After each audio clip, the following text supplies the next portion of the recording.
it's a lesson on spiritual friendship. And so, can y'all hear me?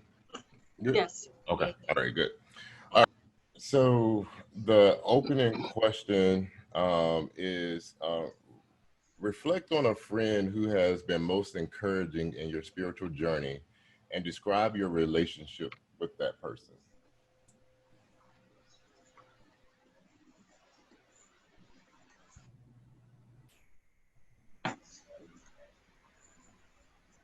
I think I think at the beginning it was my sister. She's no longer here, but I think that whenever I really, I've always went to church and was baptized at a young, but I think at the beginning it was my sister that encouraged me, my sister that challenged me.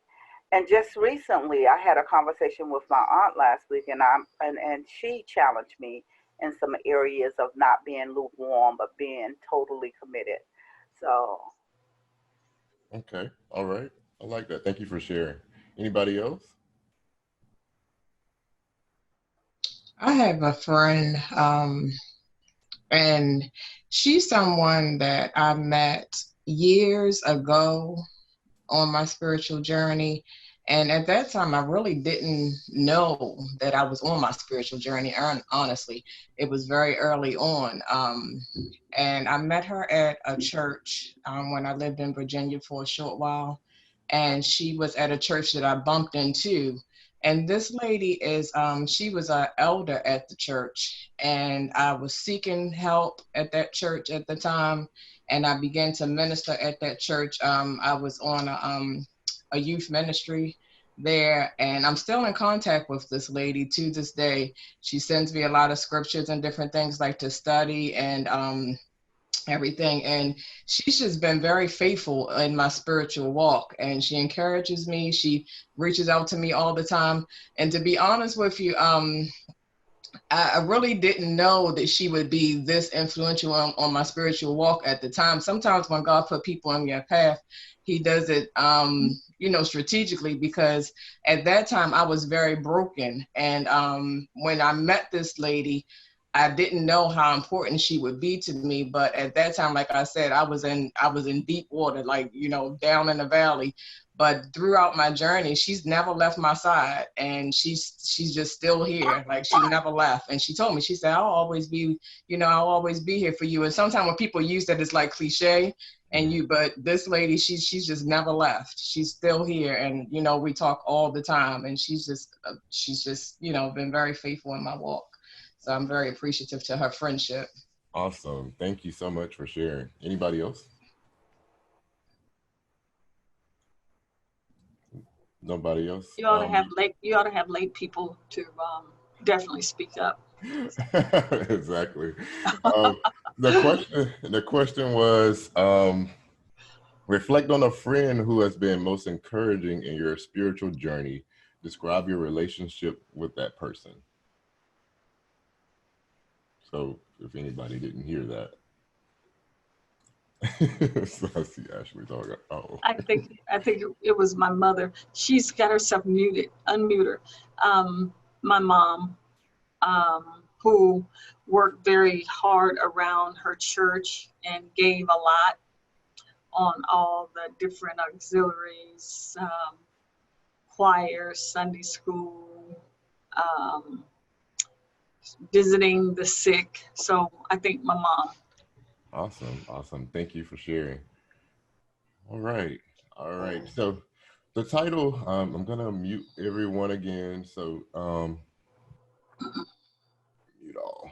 All right. So just always remember, you can always cut in at any time. Just unmute yourself, say what you want to say, and then once you're done, just mute yourself back, and we can keep going.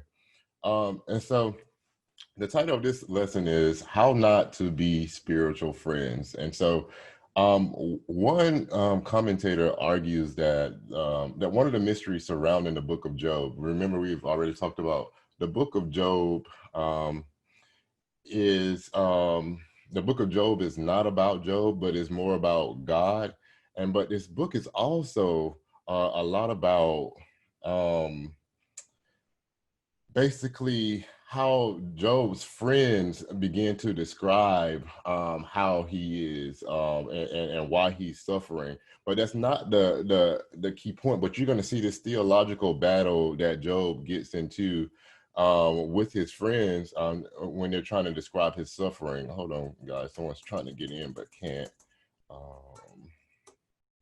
Click on the link. Okay, never mind.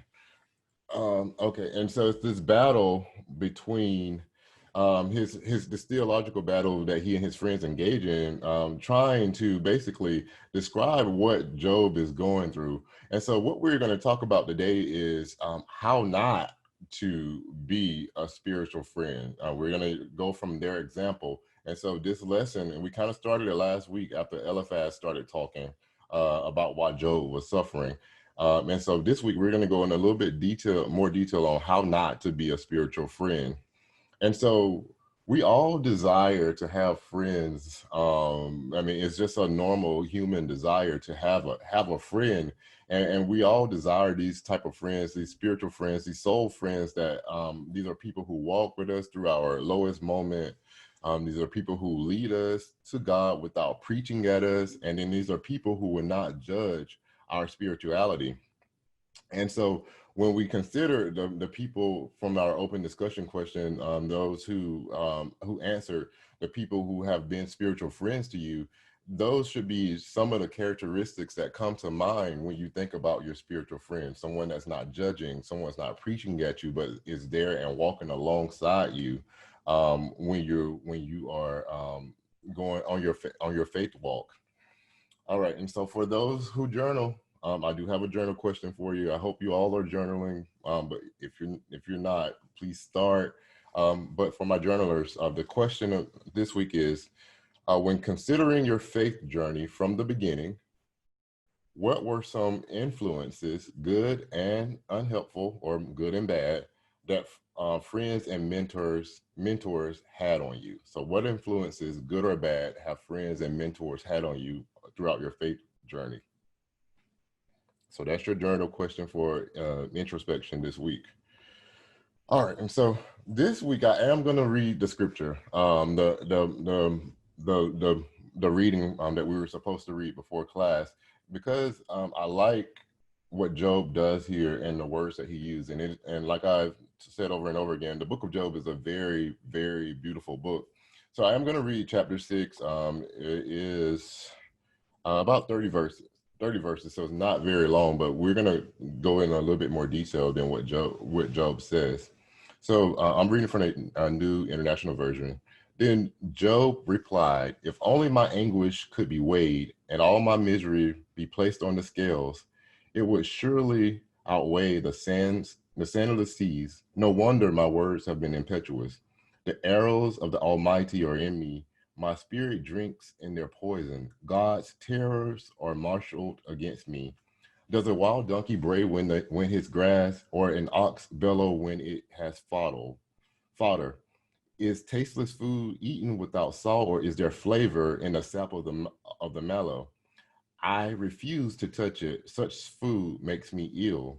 Oh, that I might have my request, that God grant what I hope for, that God be willing to crush me, to let loose his hand and cut off my life. Then I would still have this consolation, my joy in unrelenting pain, that I had not denied the words of the Holy One. What strengths do I have that I should still hope? What prospects that I should be patient? Do I have the strength of stone? Is my flesh bronze? Do I have any power to help myself now that success has been driven from me? Anyone who withholds kindness from a friend forsakes the fear of the Almighty, but my brothers are undependable as intermittent streams, as the streams that overflow when darkened by thawing ice and swollen with melting snow, but that's flowing in the dry season, and in the heat vanish from their channels. Caravans turn aside from their routes. They go off into the wasteland and perish. The caravans of Tampa look for water. The traveling merchants of Sheba look in hope. They are distressed because they have been confident. They arrive there only to be disappointed. Now you too have proved to be of no help. You see something dreadful and are afraid. Have I ever said, give something on my behalf, Pay a ransom for me from your wealth. Deliver me from the hand of my enemy. Rescue me from the clutches of the ruthless. Teach me, and I will be quiet. Show me where I have been wrong. How painful are honest words. But what do your arguments prove? Do you mean to correct what I say and treat my desperate words as wind? You would even cast lots for the fatherless and barter away your friend. But now be so kind as to look at me. Would I lie to your face? Relent, do not be unjust. Reconsider, for my integrity is at stake. Is there any wickedness on my lips? Can my mouth not discern malice? So Job had a lot to say there at this point. And so remember last week we were in the place where Eliphaz, he was the first of the friends to speak. So he's probably the eldest of the friends, so he would go naturally go first. What did Eliphaz from last week? What did Eliphaz claim of Job and his suffering?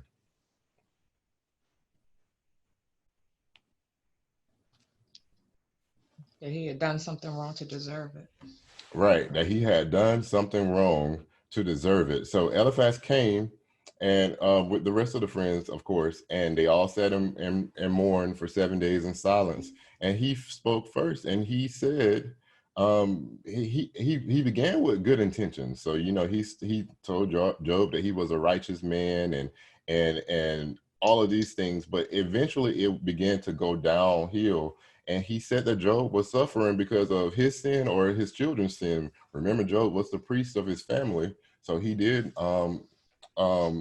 repent for his children. He prayed on their behalf. He interceded for them. Eliphaz, he had some pent up frustration and anger with Job because instead of listening, he wanted to attack Job. And so Job at this point, and this is when he begins to speak, he's frustrated. He's angry. And so he's frustrated and irritated. And so he's going to begin to respond in anger. And so, and here we are at the beginning of this. So what do you think about what we read about what Job said?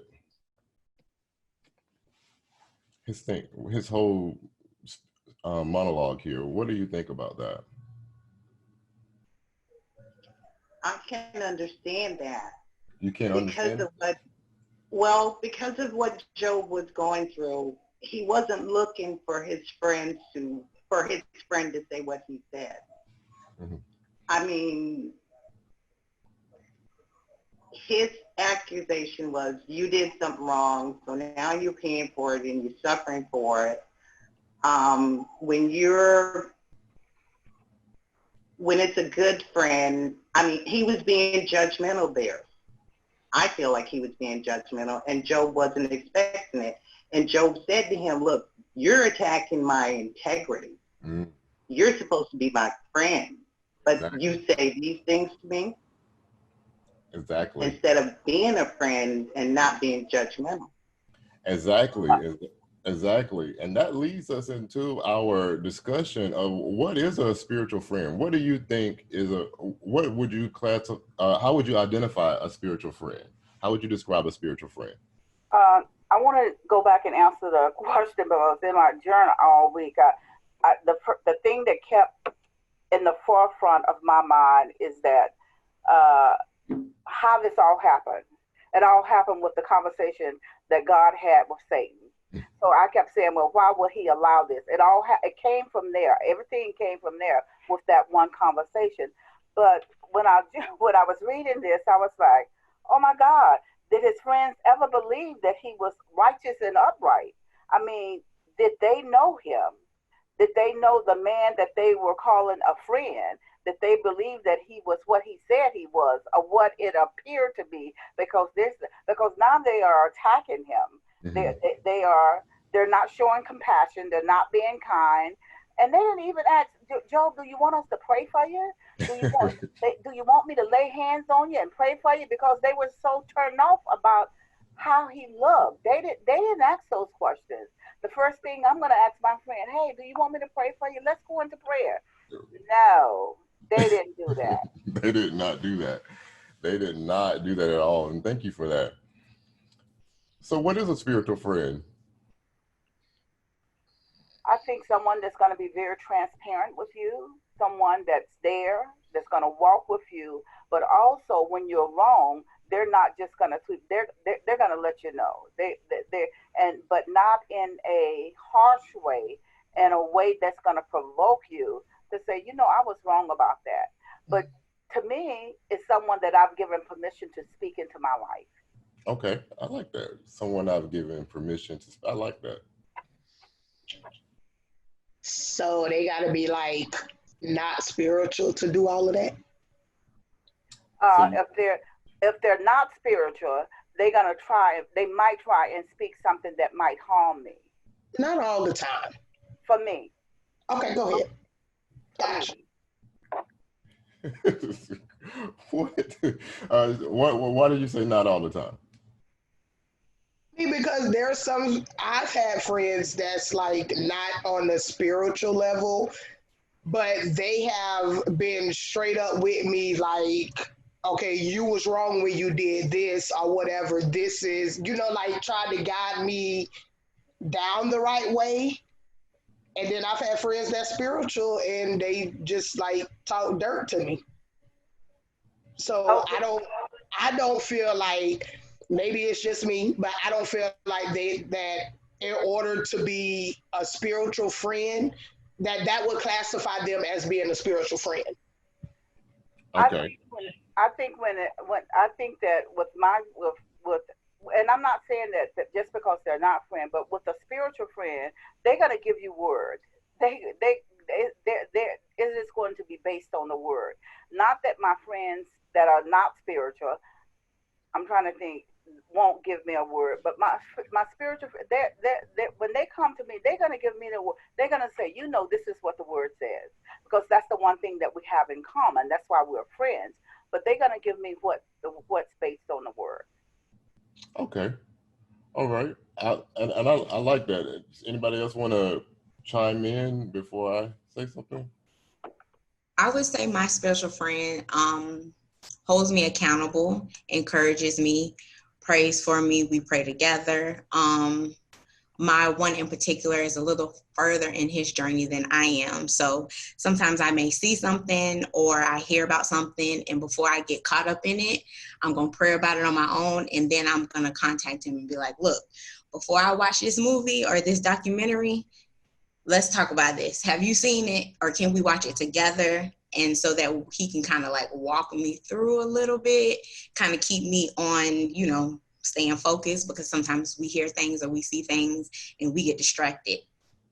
And it's no longer related to the word. We got sucked down a hole. So that spiritual friend kind of keeps me on board. Okay. I like that. I like that. And the concept of spiritual friend, and to go with Elder Beck's point here, is that friend, even though, so we can have friends that tell us right from wrong. So we have those moral friends. So the moral, right from wrong, you do good or bad, I mean, that's just what we set up by societal norms. But a spiritual friend will ignite your passion and pursuit for God. And so they will continue to fan that pursuit for God and encourage you. So you can have a moral friend who says, hey, you shouldn't go rob that bank because it's wrong. But I mean, if you think about it, a moral person can know right from wrong. I wouldn't say good from bad, but right from wrong, and still not have a relationship with God. But that spiritual friend will ignite your passion for God and keep that passion going. And so when you are in the low points in your life, they will help you, and they'll help you remember. They'll pray for you. They'll talk to you. They'll listen to your heart, listen to what's in your heart. And then they also encourage you to a life in faith. Now, a spiritual friend is not someone who's going to be counseling you and directing you and judging you and trying to teach you, because this is a side-by-side relationship of trust.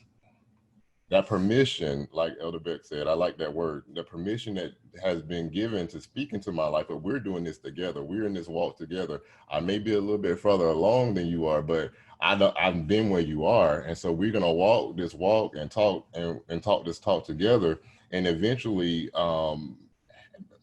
having this mutual upbuilding in a spiritual relationship with God, it requires a level of trust.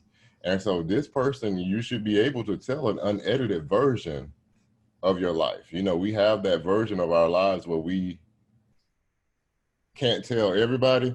This spiritual friend has this unedited version of your life, and but you trust this friend so much that you know that this unedited version of my life, they won't use it against me, but they'll use it to help me and guide me along the way. And that's what Job was looking for when his friends came, and that's what they should have been to him when they came. Anybody have any questions?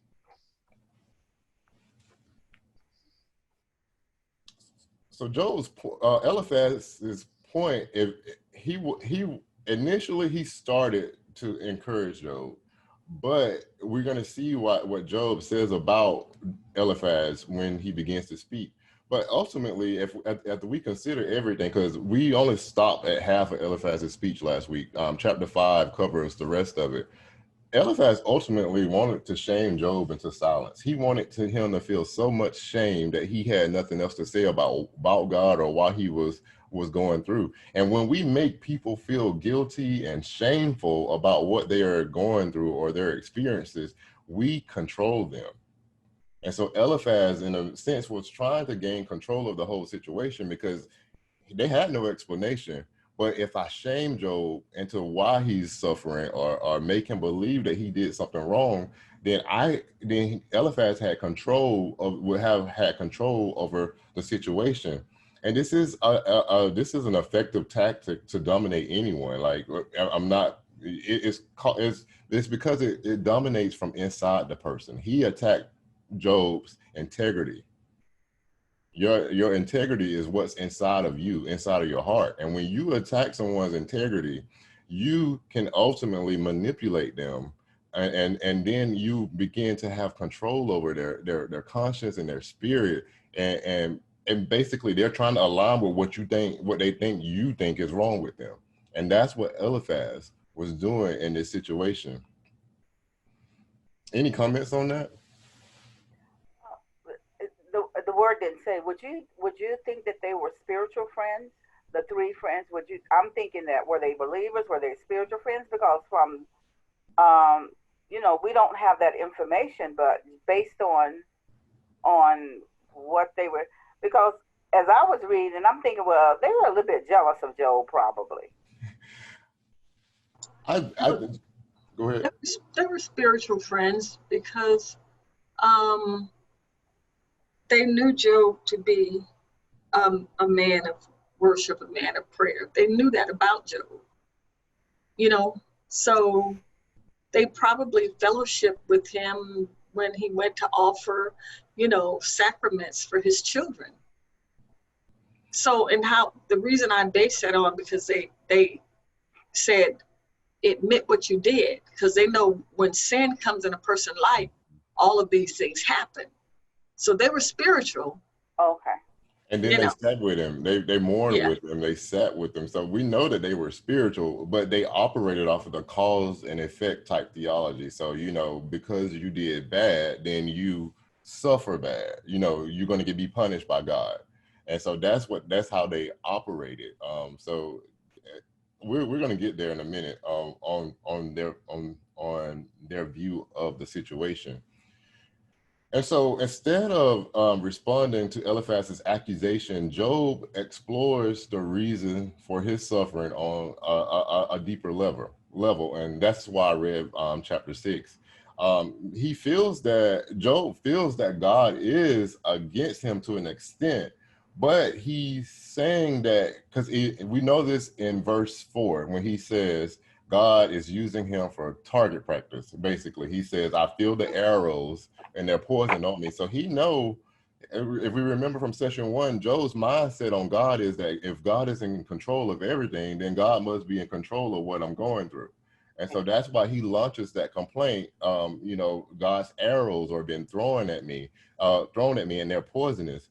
What other alternative, let's look at it from a secular point of view. Instead of God being in control of everything, so God must be in control of my suffering, what other things could someone in the secular world say is the reason for Job's suffering, besides what his friend said? Could you think of any? Look at him now. He used to be so hot and mighty, but look at him now. And how the mighty have fallen. Mm-hmm. Anybody else? They would question if there really was a God. There we go. Mhm. Another one is, maybe God isn't directly responsible for this, and this is just fate playing all about, and it's all out of God's control too. Or even Job's suffering, but I think the worst one of all is God is making a choice just not to intervene at all because he doesn't care about Job. So, these are all things that, Job is, in his mind, he has a lot going on because he knows God and God knows Job. And so, all of this stuff is kind of like inside of him. And then you have three people, and then we're going to have a fourth person come along later that are all like, you did something. So you tell us what you did. You need to tell us what you did so that we can hurry up and get out of this. And so how does Job describe his friends? If we go back to verses 15 through 21, how does he describe them? He used a metaphor that I love that he used.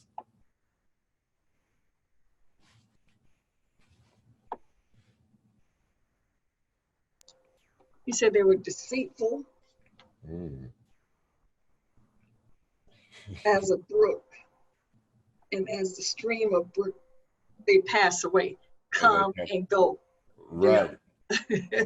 He used the metaphor of the waters around Israel to describe them. Basically, those waters would be there one day, and then the next day they'd be dried up, and then they'll be back the next day. And then so when people were traveling, they would want to stop at the waters to get some refreshment, but you never knew whether it was going to be there or not. And a lot of people were disappointed when they wanted water and refreshment and it wasn't there. And so he's saying that they're deceitful. I don't know if I can depend on you one way or the other. Like some days, sometimes you're here for me, and then sometimes you're not. And right now, you are not here for me. You're not being who I want you to. I need you to be in this moment. Later, because we all have heard that they were Job's comforters. And so later, you're going to see him call them miserable comforters. But so I wanted to make it important to note here that Job's friends are not hypocrites. So this goes back to the whole spiritual friends conversation, and they're not heretics. Some of the words that they're saying are true, but the problem is they overestimate their own knowledge of the truth, their own knowledge of the religious, who they say they are. And so what they do is when they overestimate, they kind of like make bad assumptions about what's going on, and they close their mind to anything that may other thing that can explain why Job is going on. And so basically they are kind of like theologically arrogant. So they're just arrogant in their assertions. Have you ever met anyone like that? Mm-hmm. And you can't tell them you can't explain it any other way because they know that's what it is, because that's how they have interpreted or that's how they have experienced something. And you have to be very careful when you seek spiritual advice.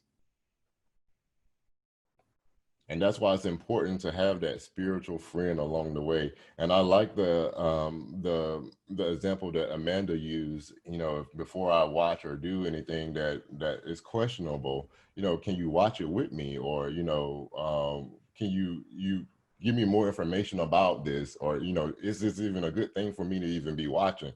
That's a good take on a spiritual relationship as well. Any questions?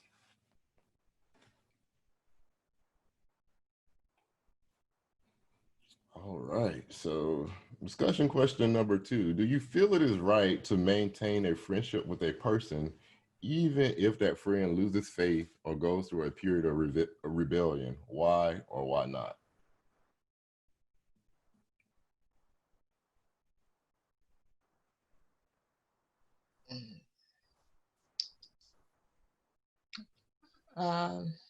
I think it's Good to maintain the friendship. I mean, I think that's when you would want to maintain the friendship, because that's when you would try to minister to the person.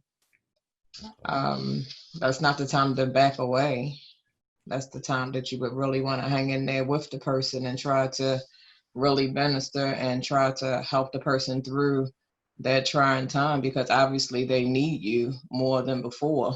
Even that's when you're supposed to stay on the wall of prayer and try to, see what's really going on in their life and do what you can to try to help them get back on their path.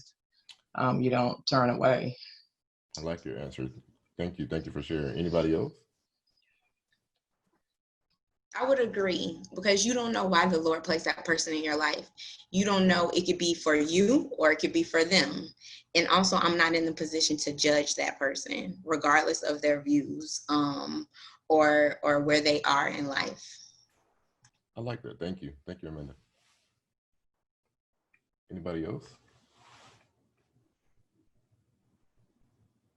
And I agree. And this goes back to One of the things I do, Elder, is try to make it a no judgment zone for people. And because I'm not a judge, I can't pass judgment, but I can be there. And if you want insight, to give you insight. Yes, pray for you. Yes, let you know the spiritual side, but at the same time, I think we lose a lot of people in this journey, period, because the quote unquote people who are supposed to know everything, they just, come down on people so hard, and that leaves no room for God to work on them, because you just like crushed them. And you're right. And when I tell everybody about you, when people back home, I always say she's no judgment zone, but she still preaches and teaches the truth. And that's how you keep people. That's how you let God do the work. I mean, if you ostracize people, then it automatically closes someone out. It makes them feel alienated and not wanted. And that's not what Jesus wanted when he gave us the Great Commission. He never told us to go be judges and persecutioners. He told us to draw in people, minister to them, show them the way as we were shown the way. And so, and it also goes back to covenant love. It's our relationship with God. When we experience it or enter into that relationship with God, then that's a covenant, and he shows us that affection, and he's always loyal to us. And so when we have spiritual friends, we should treat our spiritual friend in the same way. We should always be loyal, no matter whether they're going through a good period or a bad period. There are a lot of things that we've done that if God was like some of us and left us when we were in our low moments, then where would we be? And so you have to consider those things when you do have a friend who is maybe going through a tough time. Maybe they don't even realize that, they are being rebellious. You never know how people view their situation, or if they may never even be aware of what is going on. But as a spiritual friend, you're there praying and you're guiding and and listening, being that listening ear. Any questions or comments?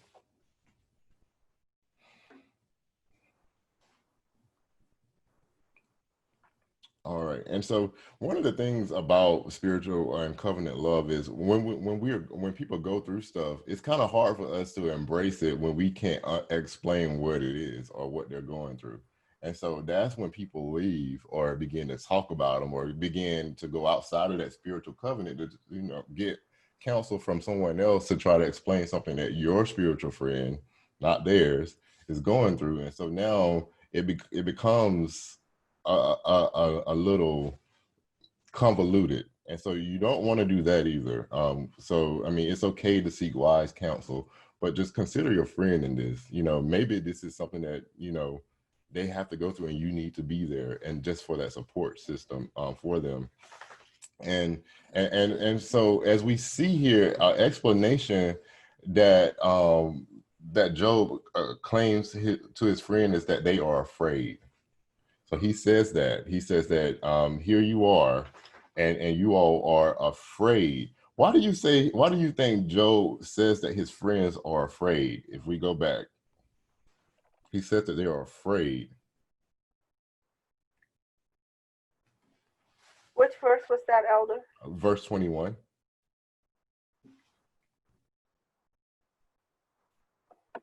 He says in verse 21, now you too have proved to be of no help.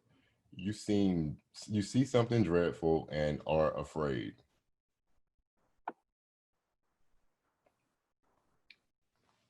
What are they afraid of? That their sins will be found out, and that's probably what they will end up looking like. You know, if Job did something, and this is what happens because he did it, then woe on us. You know. Exactly. They're You like, know, we may be right. guilty by association with you, you Mhm. know, and what you're going through may just come down on us. And it's because they can't explain what's going on. So there's like, he's sin, so we need to just go ahead and nip this in the bud, because I don't want to look like Job, and I don't want to lose the things that I have.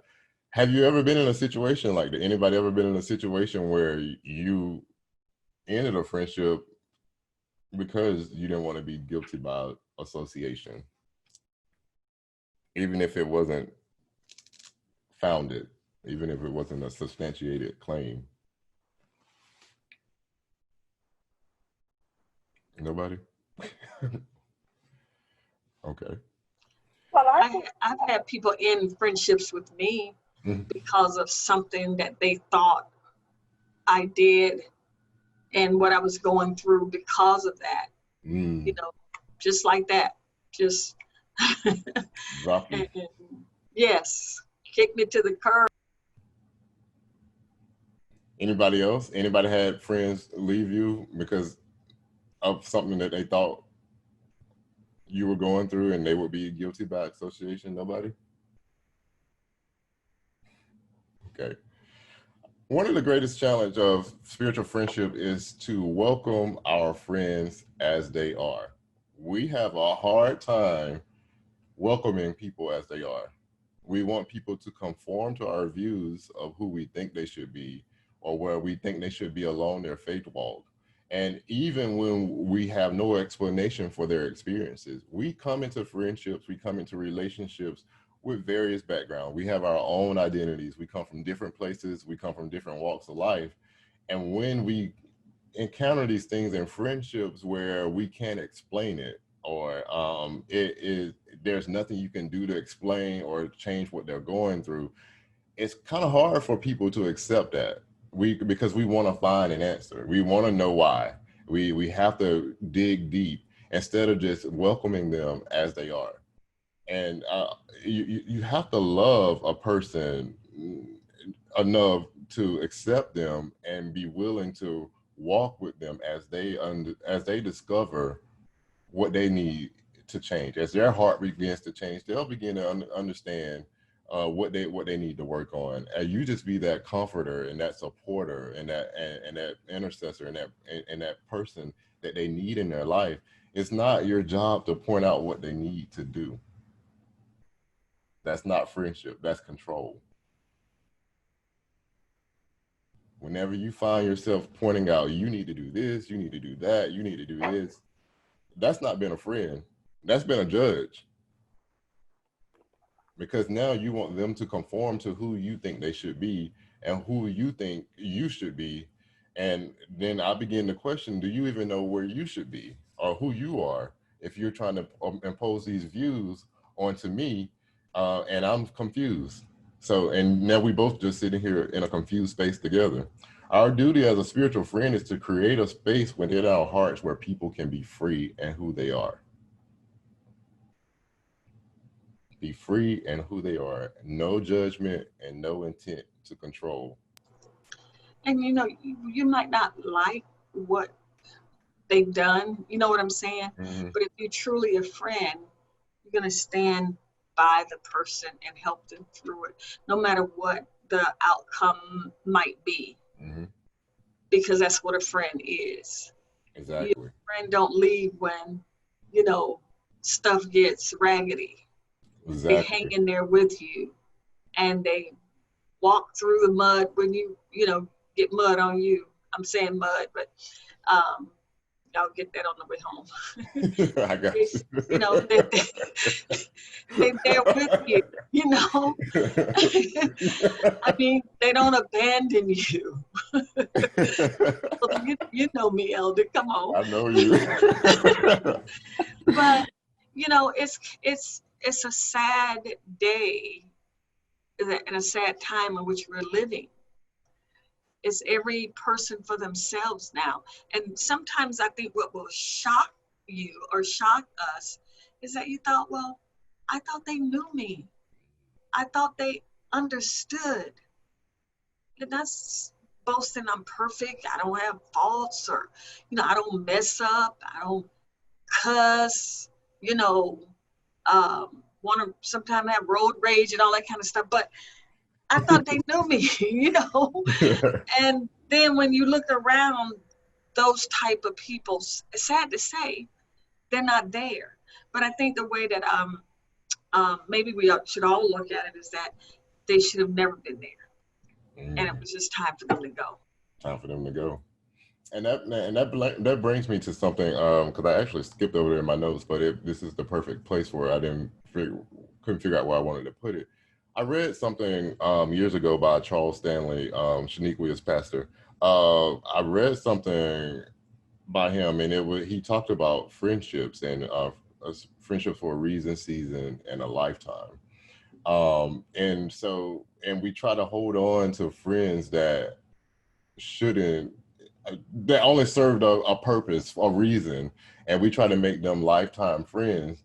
And that's when we begin to have all the friction and all the tension. And when we're holding on to something that we should have just let it serve its purpose and then move on. And so you have to begin to look at that. And it's okay to not be friends. You can still associate with them, but they served a purpose at a specific time in your life, or a specific season in your life. And then you do have those lifelong friends, those people that are meant to be there along your entire walk. And you have to begin to know how to distinguish between the three, in order to be, and to be fulfilled. Because we all need friends, but they are not all always meant to be there. They're always, some people are just there for a certain purpose. Maybe it's to get you through undergrad, or school, or help you find a church. And some people are just there to help you find a place to worship. But that doesn't mean that you have to you have to carry them along that walk with you. You have to have that conversation with God, and begin to develop a sense of that. And another thing that anybody have a question on that before I move on, or a comment? I have a comment, Elder. Um, and when you brought that up, it struck one of those little nerves in me, and I'm sitting there like, Lord, okay, you just had to remind me, because I had a friend like that, and she was I thought she was a lifelong friend, because I had been friends with her for like 10 years. And she was my very best friend, or so I thought. But turns out that she was only meant to be a seasonal friend. And but I couldn't get that through my head, I guess, that God only meant for her to be a seasonal friend. And the elder that I was telling you about, is still a very good part of my spiritual journey now. She came along during a time that it was meant for me to transition this friend out of my life. And she got me to understand that, because I began to notice that a lot that I had to do the work of removing this young lady from my life, was a lot of the reason that I had a lot of toxicity going on in my life. And she began to help me with like timelines and things. as we were doing, like, I'm doing vision boards, I'm doing this, I'm doing that. And then I'm starting to pin these different things and different like years and everything. And she kept coming up with like a lot of different pain factors and different things. And I just couldn't, as you know, when you start doing these different boards and everything, and I'm sitting here like, my Lord. So even when I transitioned here, her dad passed away, and I had removed this lady, this girl from my life finally for about 2 years or so. And then her dad passed away, and then, you know, of course, you know, death is not easy. And I had been friends with her for over a decade. So here I go again, and you know, I'm soft and I'm generous a bit. So she had, you know, reached out to me, and she said, well, my dad passed away, and, you know, I really wish I could come and stay with you in Florida, and here I go. And I said, okay, you know, just for a little while or whatever. And then here's my elder on the other phone, and she said, you said what? And I was like, I know, but I said just maybe for a couple months because she's grieving and things like that. And, you know, I like to try to help people. And she said, all right now, April. She said, but you got to put a time limit on it or whatever. So I let her come and stay here with me for a couple months. And then here it goes, like that cycle again. And I said, all right, enough is enough. And then I said, okay, you have to move on because again, it's seasonal, and I had to learn the difference or whatever. So I gave her a little notice, like, your 30 days are up. We on 6 months and 1 day. And I thank you for that, because it just reminded me, because she reached back out to me again. I lost my job. I said, nope, can't help you. Can't help you. So Bro, yeah. I totally understand the difference now, but it took me a long time to understand that. So when we learn our lessons in life and God shows us different things about that seasonal and friends and spiritual friends, those are very different. Exactly. So I got it. And then you gotta also understand when we are familiar with something, and they know, and they also know that we have a heart for compassion. So and it's kind of hard to get out of, you know, saying no. It's hard to say no sometimes, but it's okay to say no. It's okay to set, like you said, set that time frame. You know, your expiration date is you know, that's over. Yeah. And thank you for sharing. Job says something. He says, men at ease have contempt for misfortune. What does that mean? Men at ease have contempt for misfortune.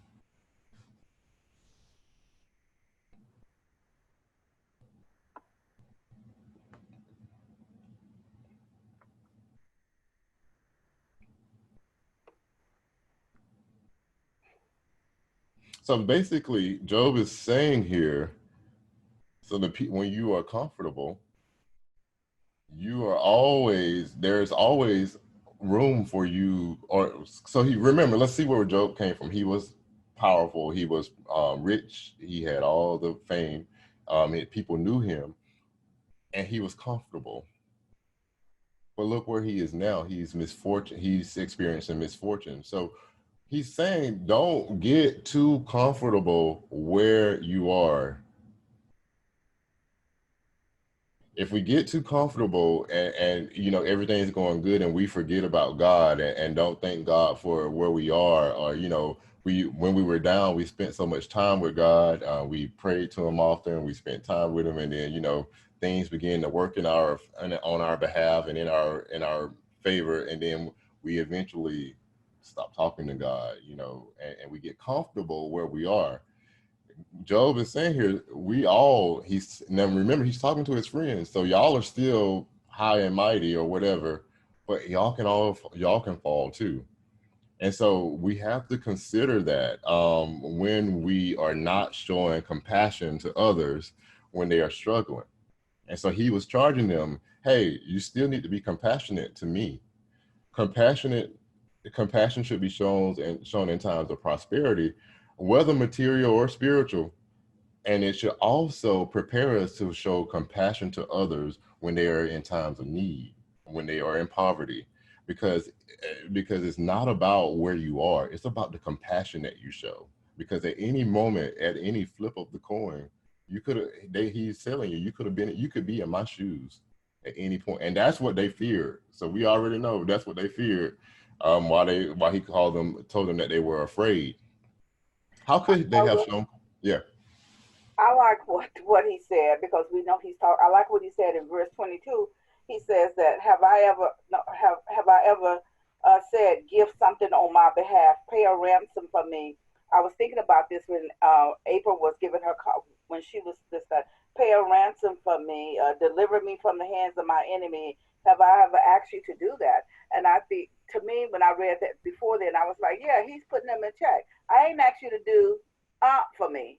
I ain't asked you to do nothing for me. I didn't ask you to pay a ransom for me. And he's reminding them of that. Mm-hmm. And sometimes you have to remind, sometimes you have to remind, I didn't ask you to do anything for me. Maybe he thought that they were there and he was say, I don't know, but he surely said, I have not asked you to do anything for me. Have I ever asked you to do anything for me? Pay a ransom.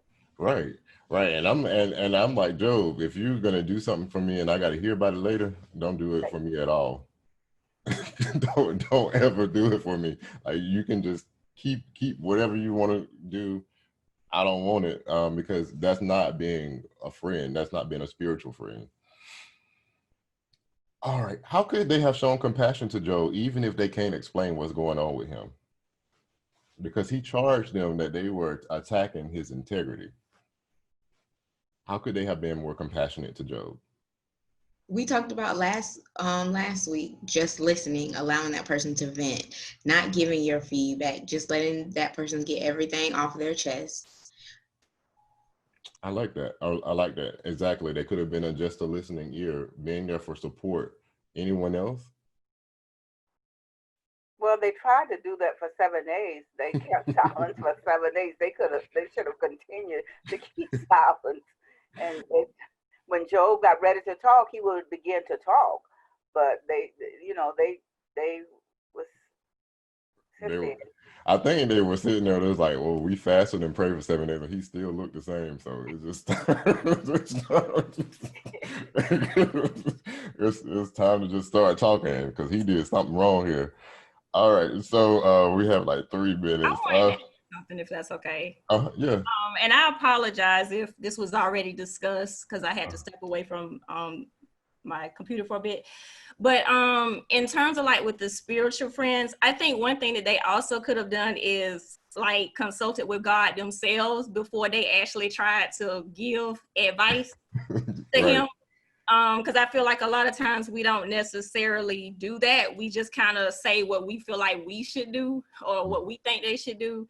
And sometimes like you have to consult and pray to God, like, okay, how do you want me to kind of help this person? Like, should I just, like what Amanda said, should I just be a listening ear for them? Or should I show me like what I need to say to them and stuff like that? So I feel like that's what they could have done, because they didn't.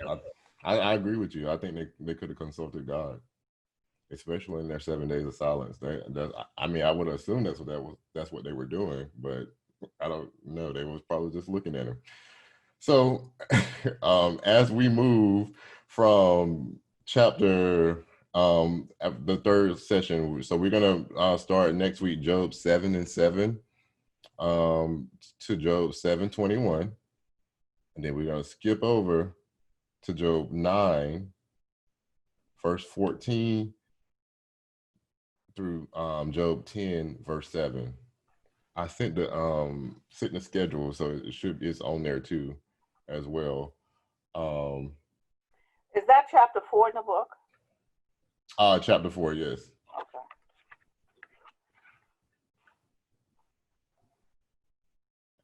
All right. And so as we are reading, I want you all to just remember now, so we have a lot going on, a lot of stuff going on that hasn't been said, but what we know, we remember we have an insight into what's going on, and Job doesn't. But we also reading, we have our own view of what's going on. So we know, number one, that God is convinced that Job is righteous. Job is still righteous. He hasn't cursed God at all. Number two, Satan admits that Job is righteous. So Satan even knows that Job is righteous, but he questions the motives behind Job's righteousness. Is he serving God for good health and fortune? And number three, his friends They have cause and effect theology. So they can't believe Job is righteous because he's suffering and God is displeased with him. So we know, so they think that God is displeased with Job, but we know that God isn't. So they don't know that. And number 4, Job is adamant that he is not suffering because he is sinning and he has integrity before God. So Job is saying, I ain't sinning, I ain't did nothing wrong, that God would make this happen to me, and I'm righteous before God. I have integrity.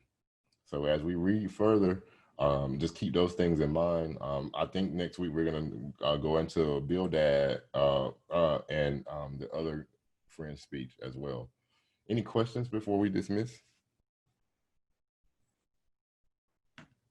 All right. Well, this has been a very good session. I will have the recording up. I wanted to do it this way because I think when you hear the word live, you don't really want to talk. And I like our conversations on Sunday, and I think they can be very productive. So it is recorded. So we'll have it up on the church's page, but I won't do it live for right now. Okay. All right. So if there are no other questions, feel free to reach out to me via email, text, however you reach me. Father God, in the name of Jesus, thank you right now for this session, God. Thank you, God, for showing up and showing us how not to be spiritual friends, but also giving us a blueprint on what you would desire a spiritual friend to be. Continue to show us how to display covenant love as you have shown us, God, even when we have done stuff that we didn't deserve, that we didn't deserve your love. You still love us anyway. So help us to do that in our spiritual friendships. And God, as we leave this place, God, and never your presence, protect us, God, comfort us, heal us, God, where we need to be healed, heal our relationships, and keep our homes safe. In your son's Jesus' name I pray. Amen. Thank you all for joining. See you all next week. Next week's is God, if God was only human. So that's a good discussion too. All right. See you all. Good night. Good night.